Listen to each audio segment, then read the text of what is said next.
হযরত উমর ফারুক রাইগা তখন বাড়ি চলে এলেন, বলছে এই আল্লাহর বান্দি, তোমার ছেলেরা কতক্ষণ থেকে মা খেজে দে মা খেজে দে বলছে, আর তুমি তারাকে সান্ত্বনা দিতে আছো, তুমি এতক্ষণ হয়ে গেল খেজে দাওনি, তোমার ছেলেরা যে নিন চলে গেল, কি ব্যাপার? যখন কথাটা বলা, ওই মেয়ে লোকটা কিন্তু চিনে না যে এটা হলেন আমাদের রাজা আমিরুল মোমিনিন, মুসলমানের রাজা উমর ফারুককে কিন্তু মেয়ে লোকটা চিনে না। না চিনাতে বলছেন, আল্লাহর বান্দা, কি আমাকে তুমি রাগ দেখাচ্ছো? যদি রাগ দেখার থাকে, মুসলমানের যিনি রাজা, মুসলমানের যিনি আমির, আমিরুল মোমিনিন উমর ফারুককে তুমি রাগটা দেখাও। আমার বাড়িতে কয়েকদিন থেকে খানা নাই, এর ছেলেটার বাপ যুদ্ধের ময়দানে লড়াই করতে গিয়ে মারা গেছেন, শহীদ হয়েছেন। কে খেতে দিবে, কে টিনা আনবে, কে খেতে দিবে, কই দানা আমাদেরকে দিবে? এবার বলবেন মৌলানা 7 প্রকার আমল কি? যদি 1 টাকার যদি কথা যদি একটু ভালোভাবে বলতে লাগে, ফজর পর্যন্ত হয়ে যাবে, কিন্তু 7টার কথা শেষ হবে না, গো ফজর হয়ে যাবে। তা আমি অত লম্বা করব না, বা শর্টে আপনাদের সামনে কিছু কথা বলবো আপনাদের সামনে, যে কি কি 7টা আমল আল্লাহ রাসূল বলেছেন। এ আমার উম্মতেরা, 7 প্রকারের মধ্যে, 7 রকমের মধ্যে প্রথম আমল করনেওয়ালা ওই বান্দা বান্দিকে আল্লাহ কিয়ামতের দিন ডাক দেবেন, ইমামুন আদিল, इंसाफ करने वाला राजा, इंसाफ करने वाला मोड़ल, इंसाफ करने वाला मुखिया, इंसाफ करने वाला एमपी, इंसाफ करने वाला एमएलए, इंसाफ करने वाला सरपंच, इंसाफ करने वाला गार्जियन। अल्लाह रसूल বলেছেন इंसाफ करने वाला इमाम, इमाम बोलते मस्जिদের इमाम নয়, इमाम बोलते গায়ের মোড়ল, इमाम बोलते सरपंच, इमाम बोलते मुखिया, इमाम बोलते एमपी, इमाम बोलते एमएलए। যারা গার্জিয়ান বিচার করতে বসে, আল্লাহ রাসূল বলেছেন কোরআন হাদিসকে সামনে রেখে বিচার করে, ফয়সালা করে, এরাকে ইমাম বলা হয়েছে। আল্লাহ নবী বলেছেন উম্মত, এরকম ইনসাফ করনে ওয়ালা গার্জিয়ান কি, ইনসাফ করনে ওয়ালা ইমামকে আল্লাহ ডাকবেন কিয়ামতের দিন। ও আমার বান্দা বান্দি শুনে নাও, আজকে আরশের তলাতে তুমি জায়গাটা নিয়ে নাও। নারে তাকবীর। এই যুগের মতন ইনসাফ লয়। যেমন একটা হাদিস এসেছে যে আল্লাহ রাসূলের জামানাতে একটা মেয়ে লোক চুরি করে ধরা পড়ে গেছিল, খুব উঁচা খানদানের লোক, উঁচা বংশের মেয়ে লোক। এরকম আছে না, এই যুগ আছে না নাই, যে হ্যাঁ ওইটা উমুক উমুক বেটি ছেলেটা কিছু কইছে না বে, ওর খানদানটা খুব এরকম একবার আড়া খানদান আছে, এরকম ধরনের উঁচা বংশের উঁচা খানদানের লোক চুরি করে ধরা পড়ে গেছে। এবার চুরি করে ধরা পড়ে গেল, নবীর দরবারে কেস চলে গেছে। তো শরীয়তের ফয়সালা কি, যে চুরি করবে ওর হাত কাটা পড়বে, ও আর কি করবে, হাত কাটা পড়বে। তখন ওই খানদানের লোকটা মিলে সুবহানাল্লাহ তখন বলছে যে নবীর দরবারে তো কেস চলে গেছে, আর যদি আমার বেটি ছেলের হাত কাটা পড়ে যায় তাহলে নাক ডুবে যাবে, নাক কেটে গেল নাকি, নাক কেটে গেল।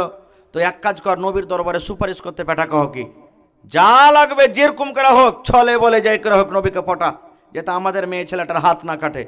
হাত না কাটতে গেলে ইজ্জত বাঁচবে, আর হাত কাটে যেতে ইজ্জত বাঁচবে, বাঁচবে না। কে যাবে, কে যাবে, কে যাবে, কে যাবে, কে যাবে? সুবহানাল্লাহ। কাকে পাঠাবো, কাকে পাঠাবো? তো নবীজির একটা বেটা করেছিলেন, মুতাবান্না বেটা, যাকে বেটা বানালছিলেন, যার নাম হলো যায়েদ বিন হারিসা রাদিয়াল্লাহু তাআলা আনহু। মেলাই একটা দামি কথা বলে দিয়ে, যেখানে আরো শরীয়তের কথা ভাই শুনবেন। আমার গ্রামে, আপনার গ্রামে, সারা সংসারে, সারা দুনিয়াতে যারকে বেটা হয়ে ছেলে পেলে হয় না, বেটা ধার লিখিলি না, বেটি ধার লিখিলি না, হানা বলেন ভাই, লি। বেটা লিতা মানা নাই, বেটি লিতা মানা নাই, বেটা বেটি লেন, হাদিসা আছে। কিন্তু কত লোক এইটা কাজ করে, যে ধরেন যে আমার ছেলে পেলে হলো না, ভাইয়ের কিংবা বহিনের কিংবা গ্রামের কাহরির একটা ছেলে নিয়ে নিলাম, আর যেদিন থেকে দুনিয়াতে এলো সেদিন থেকে নিয়ে আমি নিজের লালন পালন শুরু করলাম, আর ওর আধার কার্ড যখন বনবে তখন আমারই নাম দিলাম।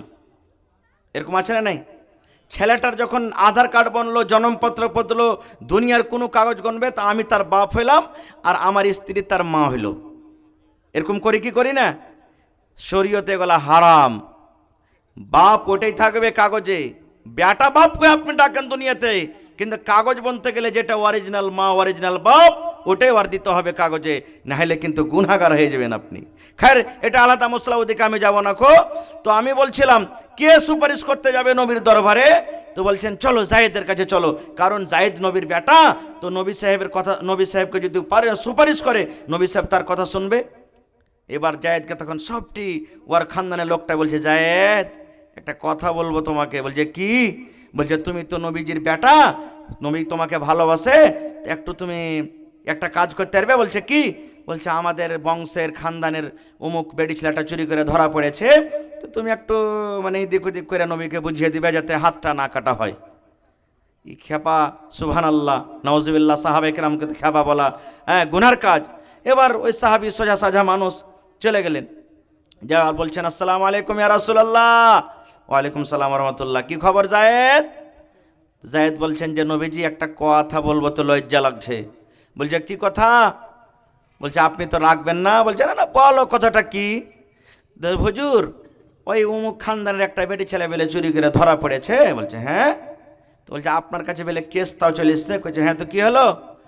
কইছে যে যদি আপনি একটু এমন থেকে উল্টা পাল্টা করে আপনি ওকে শেষ করে দিতে পারতেন, বিচারটা তো খুব ভালো হতো।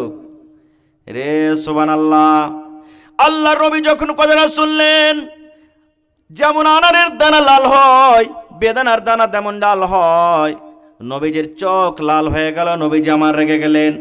রেগে যাওয়ার পর এবার জায়েদকে বলছেন, জায়েদ রে, ও একটা নামি ঘরের মেয়ে চুরি করেছে, নামি ঘরের খানদানি ঘরের বেটি ছেলে চুরি করেছে, তার ব্যাপারে তুমি সুপারিশ করতে চলে জায়েদ। আয় জায়েদ শুনে লাও, আল্লাহি, আমি নবী আল্লাহর কসম করে বলি, আজকে যদি আমি নবী, আমি মোহাম্মদ বিন আব্দুল্লাহ, আমি নবী, আর আমার বেটি যদি ফাতেমা চুরি করে ধরা পড়তো, আমার বেটি যদি ফাতেমা চুরি করে ধরা পড়তো, আর আমার দরবারে যদি কেস আসতো, আমি নবী তাকে ছাড়তাম না। আমি নবী তারও হাত দুখানটাকে আমি কেটে নিতাম, তার আমি হাত কাটতাম নবী, যদি আমার বেটি চুরিতে ধরা পড়তো। আর তুমি এসো সুপারিশ করার জন্য? ভাই, এরকম ইনসাফ করনেওয়ালা আদিলকে আল্লাহ তাবারাক ওয়া তাআলা ইমামকে কিয়ামতের দিন আরশের তলাতে জায়গা দিবেন। কিন্তু আজকে সমাজের বিচার কেমন হয়েছে আপনারা জানতেই পারছেন। টাকার কারণে সত্যকে মিথ্যা, মিথ্যাকে সত্য করে আমরা বিচার ফেসালা করি। ভাই আমার, দুনিয়াটা কতদিনকার জীবন, কতদিনকার সংসার। আজকে আমরা সুবহানাল্লাহ শরীয়তকে জবে করে দিই, শরীয়তকে আমরা শেষ করে দিই। আজকে যখন আমরা কোনো ওহদাতে আসি, আজকে যখন আমরা কোনো পাবার পাই, পাবারের গলত তারিখে আমরা ইস্তেমাল করি কি করি না? হযরত উমর রাদিয়াল্লাহু তাআলা আনহুর জামানার একটা ঘটনা আপনাদের সামনে বলছি, যে উমর রাদিয়াল্লাহু তাআলা আনহু আল্লাহকে দেখে কত ডরাইতেন। একদিনকার ঘটনা, নবীজি দুনিয়া থেকে চলে গেলেন, খলিফা রাজা হলেন কে? হযরত আবু বকর রাদিয়াল্লাহু তাআলা আনহু, উনিও দুনিয়া থেকে চলে গেলেন। রাজা হলেন কে? দ্বিতীয় নম্বরে হযরত উমর রাদিয়াল্লাহু তাআলা আনহু। আবু বকর রাদিয়াল্লাহু তাআলা আনহুর পর মুসলমানের দ্বিতীয় রাজা, দ্বিতীয় খলিফা উমর রাদিয়াল্লাহু তাআলা আনহু। সবাই এশারের নামাজ পড়ে যখন বিছানায় শুতে যেতেন, উমর ফারুক সাদা ড্রেসে, এই যে পুলিশেরা মানে সামান টামান লিয়ে থাকবে না, কোন ড্রেস পকাকে? Civil dress. সিভিল ড্রেসে মনে করেন যে রাতের বেলাতে বাইরে হতেন গ্রামে, যে আমার পরজারা, আমার রাইয়তের কোনো মানুষ তো কষ্টতে নেই, কেউ তো না খেতে শুধে না, কেউ তো কাহরে বাড়িতে মুসিবত মানুষ পড়ে আছে, এলাজ করার টাকা নেই, এরকম তো কোনো বাড়ি নেই, কেউ তো কোনো কষ্টতে নেই। এগুলা দেখার জন্য বের হয়ে গেলেন। সুবহানাল্লাহ। হাঁটতে হাঁটতে সাইডে পাঞ্জরে একটা গোলাম রাখতেন। উমর রাদিয়াল্লাহু তাআলা আনহুর একটা চাকর ছিল, পাঞ্জরে থাকতেন।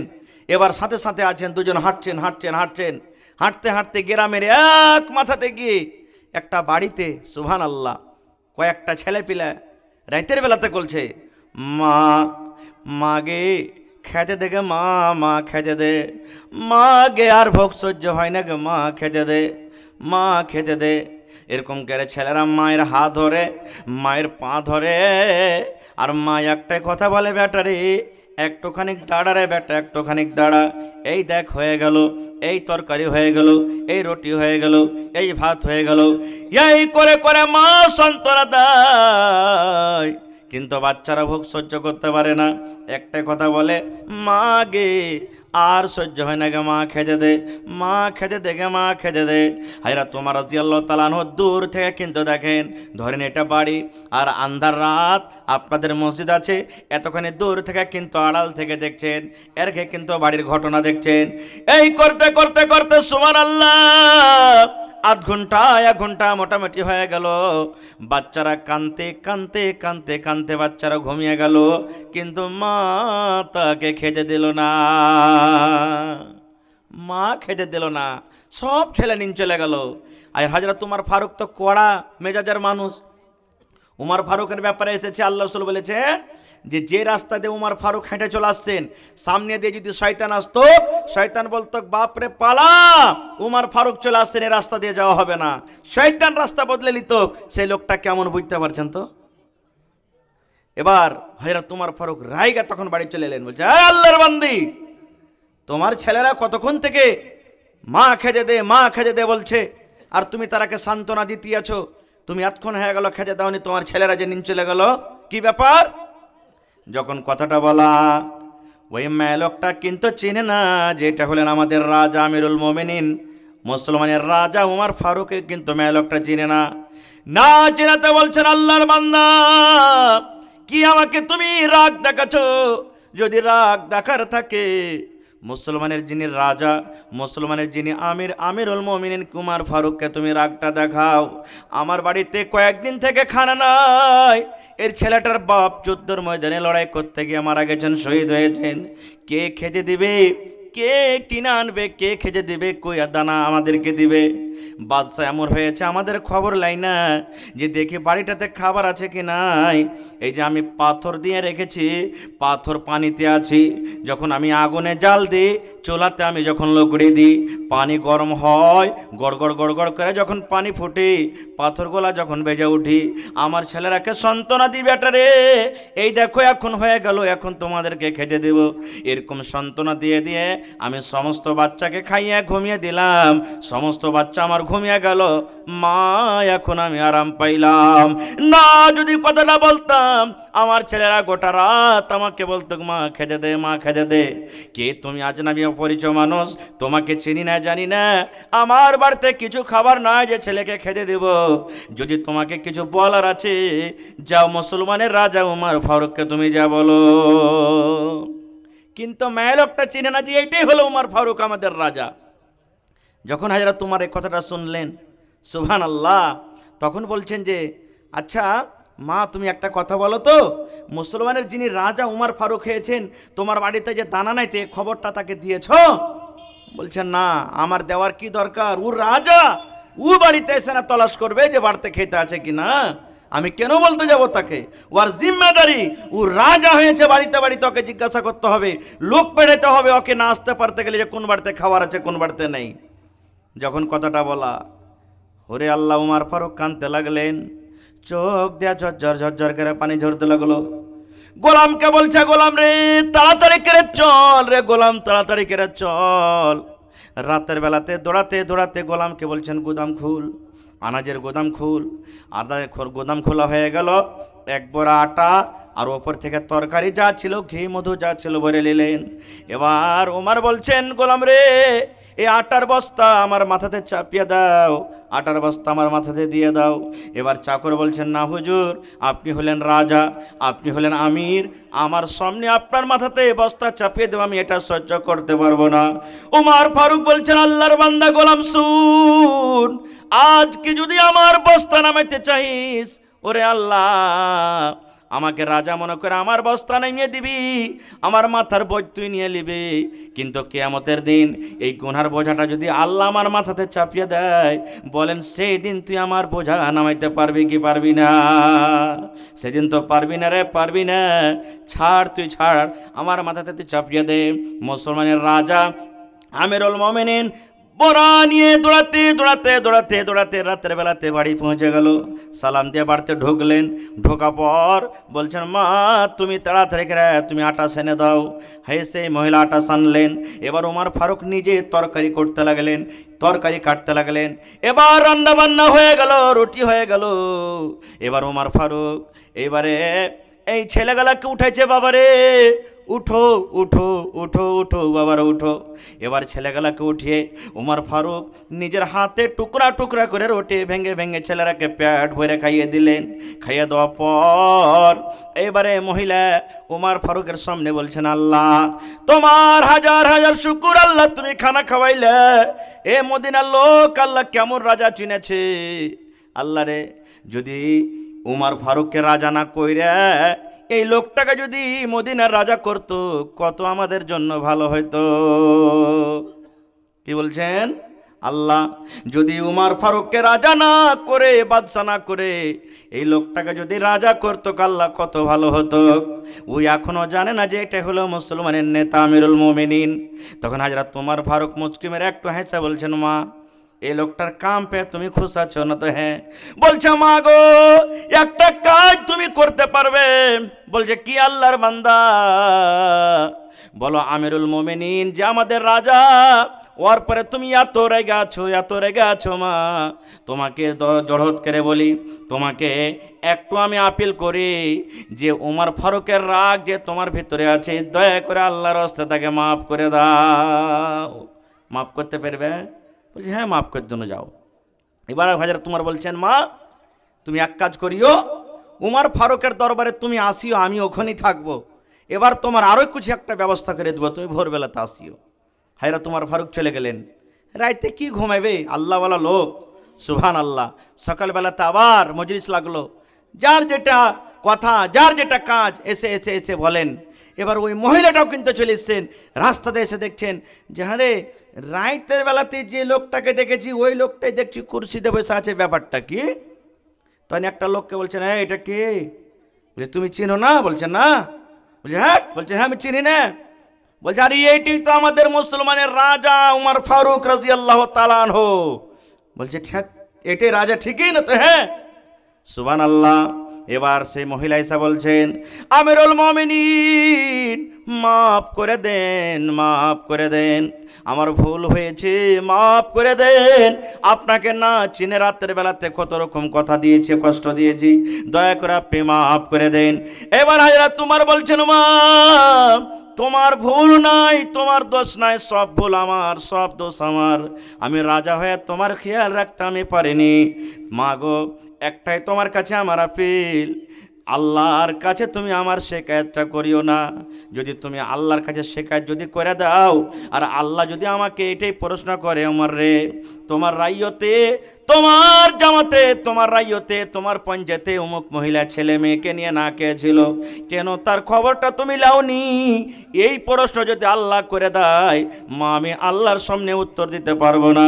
এই জন্য তুমি দয়া করে আমাকে মাফ করে দাও। নারে তাকবীর, সুবহানাল্লাহ।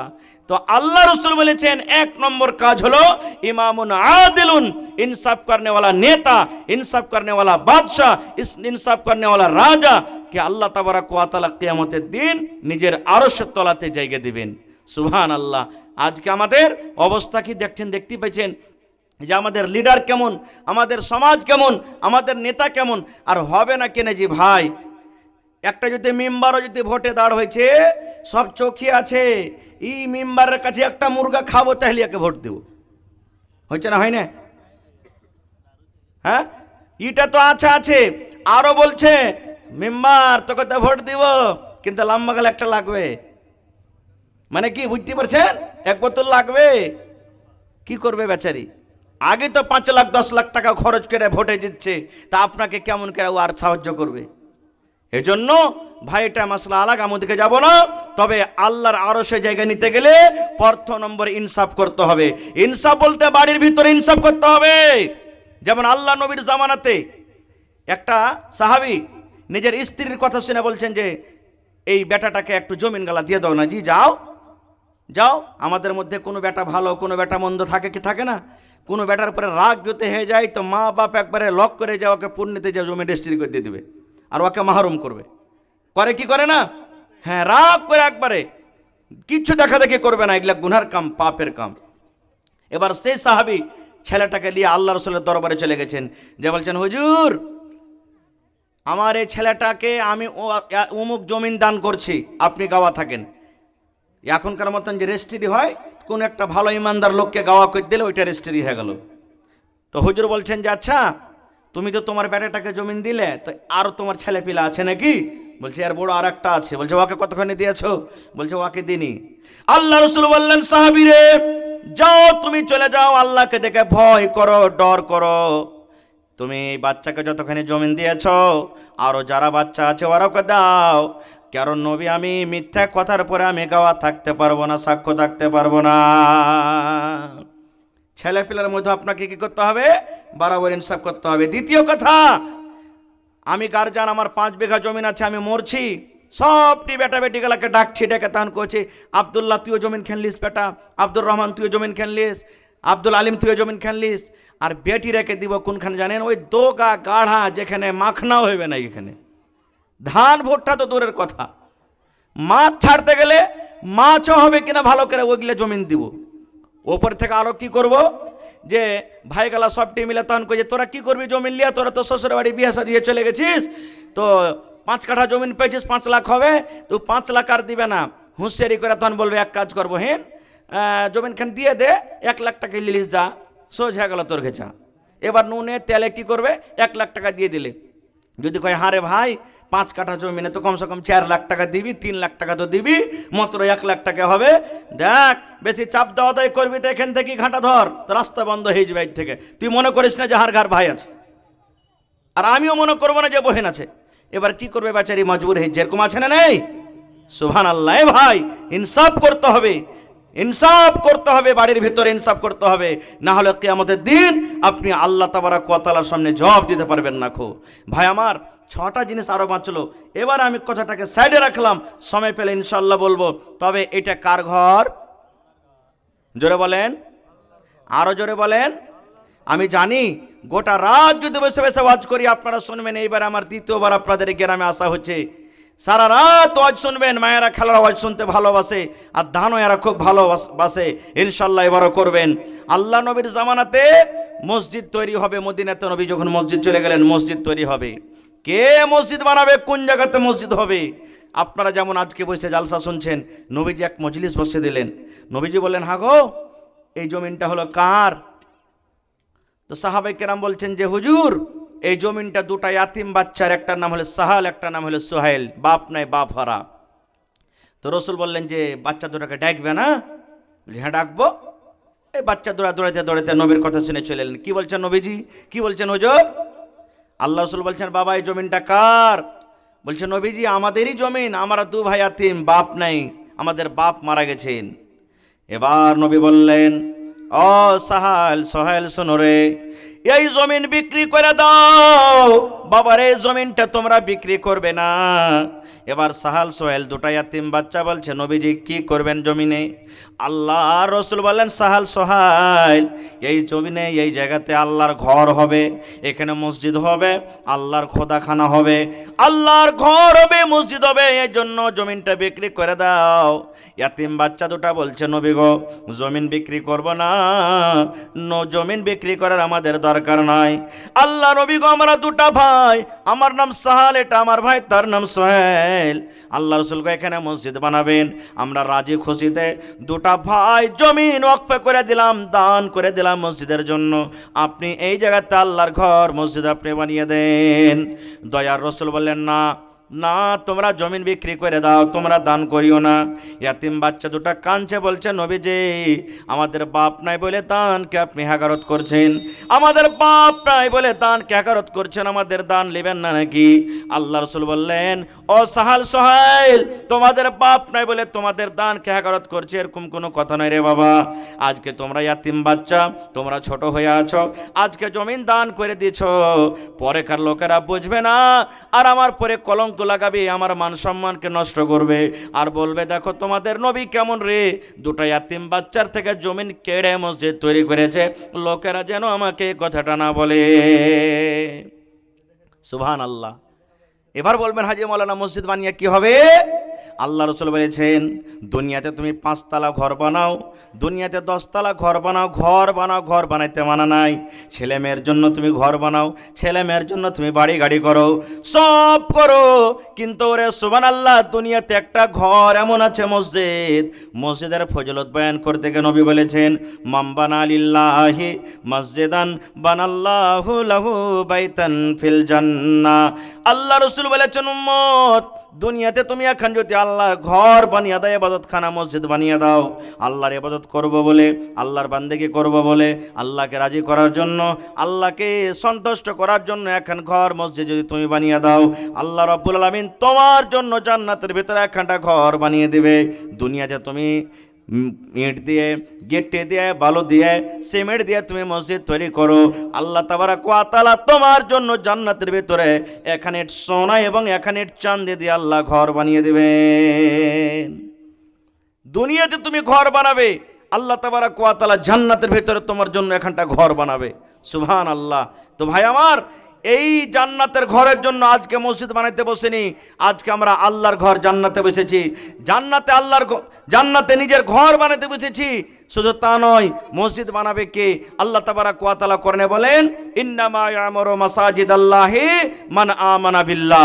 মসজিদ ওই লোকটাই বানাবে, ওই আমার ইমানদার বান্দা বান্দি বানাবে যে আল্লাহকে এক বলে বিশ্বাস করেছে, আল্লাহর প্রতি ঈমান এনেছে, আল্লাহর প্রতি বিশ্বাস করেছে, ওই লোকটাই আমার মসজিদ বানাবে। ভাই আমার, তাহলে আজকে এই যে আপনারা দেখছেন কাবা শরীফ, এই কাবা শরীফ হযরত আদম আলাইহিস সালাম সর্বপ্রথম তৈরি করেছিলেন আল্লাহ তাবারাক ওয়া তাআলার আদেশে। এবারে ওই কাবা ভাঙতে আছে, বনতে আছে, ভাঙতে আছে, বনতে আছে, করতে করতে করতে যখন হযরত ইব্রাহিম নবীর যুগ এলো, কাবা শরীফ মাটিতে দেওয়া আছে, কাবা শরীফ বানাইতে হবে, আল্লাহর অর্ডার হলো, হযরত ইব্রাহিম আলাইহিস সালাম এবং তার ছেলে ইসমাঈল আলাইহিস সালাম দুই বাপ বেটা মিলে কাবা শরীফকে বানাইতে শুরু করলেন।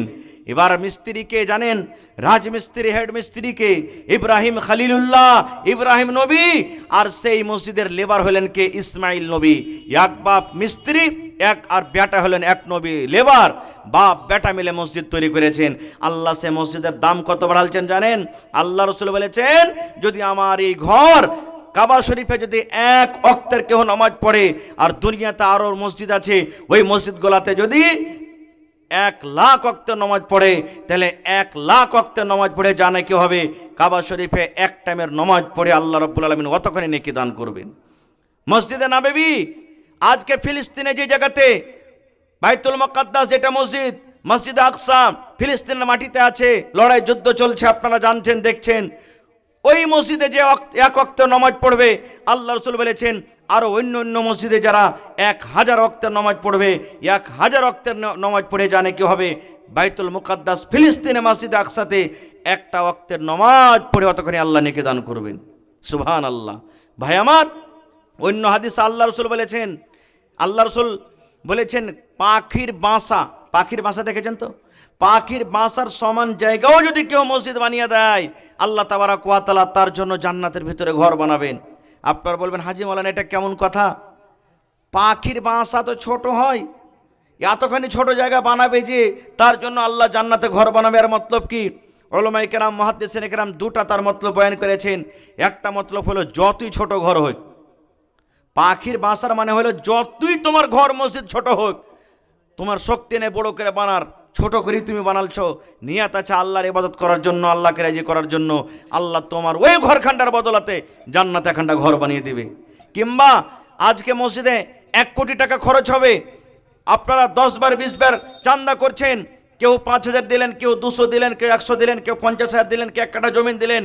এবার আপনার ওই টাকা নিয়ে সিমেন্ট, গিট্টি, ইট, বালু কিনা হলো, এবার মসজিদ তৈরি করা হলো, মসজিদ আপনার সমস্ত মালকে ঢেলে দেওয়া হলো, ঢালার পর দেখা গেল এতখানি জায়গা আপনি ভাগে পেলেন, মানে একটা পাখির বাসার সমান আপনি কাজ করতে পারলেন। ওই কাজটার কারণে আল্লাহ জান্নাতের ভিতরে এখন ঘর বানিয়ে দিবেন।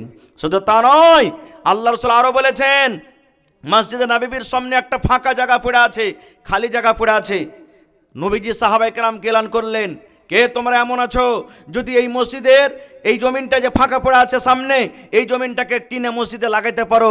আমি নবী বলছি, আল্লাহ তাবারাক ওয়া তাআলা এই জমিনখানটা মসজিদে কিনে দেওয়ার কারণে জান্নাতের ভিতরে এখানটা ঘর দান করবেন।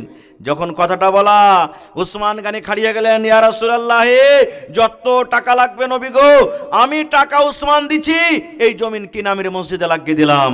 সুবহানাল্লাহ। তাহলে এই সমস্ত হাদিস থেকে বোঝা গেল কি, যে আজকে যে আপনারা জালসাতে দান করবেন, কেউ দিবেন 500, কেউ 5000, কেউ 10,000, কেউ 20,000, কেউ লাখ, কেউ 10, নিয়াত এটা করেন, আল্লাহ দুনিয়াতে তোমার ঘর বানাচ্ছি, আল্লাহ মরার পর জান্নাতে তুমি আমাদের জন্য ঘর বানায়ো, বলেন আল্লাহুম্মা আমিন। এটাই নিয়াত করেন। তো ভাই আমার, আলহামদুলিল্লাহ, গত বছর আপনারা দান করেছেন, এই বছরে যত দান জালসা হলো আল্লাহর রহমতে খুব মোটা মোটা চান্দা হয়েছে। কোনো জায়গাতে 50 লাখ, কোনো জায়গাতে 30 লাখ, কোনো জায়গাতে 20 লাখ। আমি শুনলাম আপনাদের মসজিদে অনেক কাজ বাকি আছে। মার্বেল মসজিদে লাগাবেন, টাইলস লাগবে, পালাস্তার হবে, রং পেন্ট হবে, জানলা খিড়কির কাজ বাকি আছে, এই সমস্ত কাজ আছে, আর মোটা টাকার দরকার। তো ভাই আমার, দেখি কোন আল্লাহর বান্দা আছেন আজকে জালসাতে যে 1 ডিসমিল জমিন, 1 কাঠা জমিন, মসজিদের আশেপাশে তো আশা করছে জমিন নাই, কোনো জায়গাতে আপনার বাইরে মাঠে আছে, বিক্রি করে যা টাকা হবে আপনি লাগিয়ে দিবেন। দেখি কোন এরকম আল্লাহর বান্দা আছেন? এই বছর একটা জালসাতে, মসজিদের জালসা, একটা লোক এসে বলছেন, মাওলানা 8,95,000 টাকা টাকার গাড্ডি এসে স্টেজে দিয়ে দিলেন। 8,95,000 টাকা একটাই লোক। অক্টোবর মাসের 17 তারিখের জালসা। একটা লোক এসে 4 লাখ টাকা হাজির করে দিলেন, মাওলানা নিয়ে এলেন। একটা মহিলা এসে 1 লাখ টাকা হাজির করছেন, মাওলানা দোয়া করেন 1 লাখ টাকা আমি দিচ্ছি। আজকে গ্রামে এরকম কোনো আল্লাহওয়ালা নাই। একটা লোক 50,000 টাকা দান করবেন, একটা লোক 25,000 টাকা দান করবেন, 10টা লোক 10,000 10,000 করে দিবেন, 10টা লোক 5,000 5,000 করে দিবেন, এবং 20টা লোক 2,000 2,000 করে দিবেন, 50টা লোক 1,000 1,000 করে দিবেন। মায়েরা খালরাকে বলবো, এই বছরে ছাগলও পাওয়া গেছে জালসাতে, এই জালসাতে মসজিদের জন্য একটা ছাগল দান করবে নাকি হয়?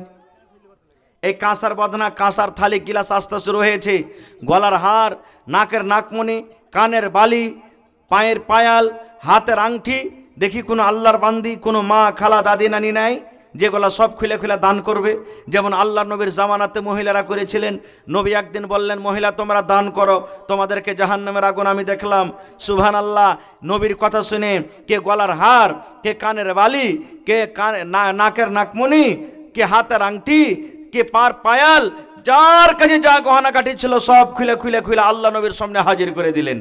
আজকে আমার এই নায়াটলা মানঝালিতে দেখি কোনো মা খালা দাদি নানি এমন আছেন যে গলা থেকে হার গলা এখন খুলে দিয়ে পাঠাতে পারবেন, নাক থেকে নাকমণি দিতে পারবেন, কানের বালি, মা মরে গেছে, 4টা 5টা বহিন আছে, কাজিয়া ঝগড়া কি করবে, 2,000 4,000 করে ভাগ করে মার জন্য মসজিদে লাগিয়ে দেন, সাদকায়ে জারিয়া হিসাবে কবরে পৌঁছতে থাকবে। একজন সাহাবী এসে বলছেন, হুজুর মা মরে গেছে, মা দুনিয়াতে থাকতে গেলে মার খেদমত করতাম, কিন্তু মা কবরে চলে গেছে, নবীজি মার জন্য কিছু করতে পাবো না? আল্লাহ রাসূল বললেন, সাহাবী রে, মা বাপ তোমার দুনিয়া থেকে চলে গেছেন, কবরে শুতে আছে, ওরা ইন্তজার করছে, মুখে বলতে পারে না, বললো তোমার কাছে আওয়াজ আসবে না। ওই মা বাবার জন্য তুমি দান করো, দান করতে গেলে আল্লাহ তোমার মা বাবার কবরে পৌঁছে দিবে। এই মজলিসে কত লোকের মা, কত লোকের বাপ, কার পুরুষ, কার নানা, কার দাদা, কার শ্বশুর, কার শাশুড়ি, কার ভাই কবরে শুতে আছে, মাটির ঘরে ভাই, আর কত অপেক্ষা করছে, বোঝেন আমার রিশতেদারেরা বোঝেন দান করবে। বাপ মরে গেল, 5টা বেটা আছে, জমিন ভাগ করার জন্য সব ওড়াউড়ি থাকে, কিন্তু ওই বাপ যে কবরে পড়ে আছে, 5টা বেটার এটা হুঁশ হয় না যে বাপের জন্য 5,000 5,000 করে 5টা ভাই 25,000 টাকা আমরা দান করছি। বাপের জন্য গরিব মানুষ 5,000 টাকা আমরা 5 ভাই মিলে দান করছি, এটা আমরা হুঁশ করি না ভাই। তাহলে ওই মা বাপকে স্মরণ করে আপনি দান করেন। আজ যদি আপনি মা বাপের নামে না দিবেন, আপনি হলেন মা বাপ, আপনি মরে যাবেন, তা আপনার ছেলেরা আপনার হক তালাশ করবে না। এই জন্য আসেন তো দেখি, একটা লোক 20,000 টাকা কেউ দিতে পারবেন, একটা লোক 10,000 টাকা দিতে পারবেন, এবং 10খানা লোক চেয়েছি 5,000 5,000 5,000 করে, আর একটা ছাগলের আবদার করেছি। এবং কোনো লোক আল্লাহওয়ালা যদি পারেন